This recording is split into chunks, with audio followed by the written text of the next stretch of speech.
ఏడాది పాలనపై ఇటు అధికార కాంగ్రెస్ విజయోత్సవాలు జరుపుతుంటే అటు ప్రతిపక్ష బీఆర్ఎస్ ప్రభుత్వ వైఫల్యాలను వివరిస్తూ ఛార్జ్షీట్ విడుదల చేసింది.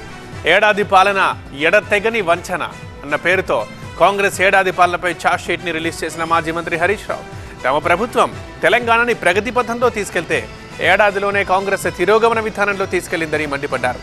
6 గ్యారంటీలకు చట్టబద్ధత తెస్తామన్న హామీని కూడా కాంగ్రెస్ పార్టీ తుంగలో తొక్కిందని ఆరోపించారు.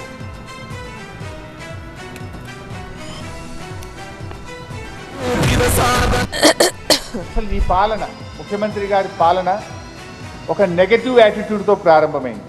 అందుకే అన్ని నెగటివ్ ఫలితాలు వస్తున్నాయి. అసలు ఆయన ప్రారంభమే నేను ప్రజాభవన్ ముందు ఇనుప కంచెలు గులగొడుతున్నా అని ఆయన ప్రారంభమే కూల్చివేతలతో ప్రారంభమైంది. ఆయన అడుగులన్నీ నెగటివ్ యాటిట్యూడ్తోనే ప్రారంభమైనాయి. అంటే ఒక ప్రతికూల దృక్పథంతో నెగటివ్ యాటిట్యూడ్తో రేవంత్ రెడ్డి పాలన ప్రారంభమైంది. వచ్చి రాగానే అసెంబ్లీలో 6 గ్యారంటీల పైన చట్టబద్ధత తెస్తామనే హామీ ఏదైతే ఇచ్చిండ్రో దాన్ని తుంగలో దొక్కారు. వాళ్ళు ఏమన్నారు, మొదటి అసెంబ్లీలోనే 6 గ్యారంటీల మీద చట్టబద్ధత తెస్తాము అని స్పష్టంగా ఆ రోజు హామీ ఇచ్చారు.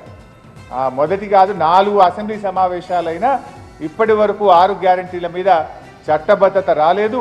అసెంబ్లీలో దానికి ప్రవేశం లేదు.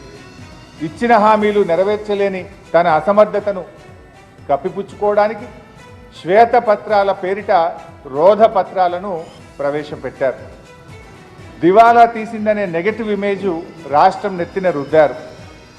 పాము మంత్రం వేసిన వాడు పాము కాటికే పోయినట్టు ఈ ప్రభుత్వం తాము పన్నిన ఉచ్చులో తామే పడ్డారు. దాంతో ఆర్థిక వృద్ధి రేటు మందగించింది. కొత్తగా పెట్టుబడులు రాలేదు. ఉన్న పరిశ్రమలు తరలిపోతున్నాయి. నిర్మాణ రంగం కుదేలైపోయింది.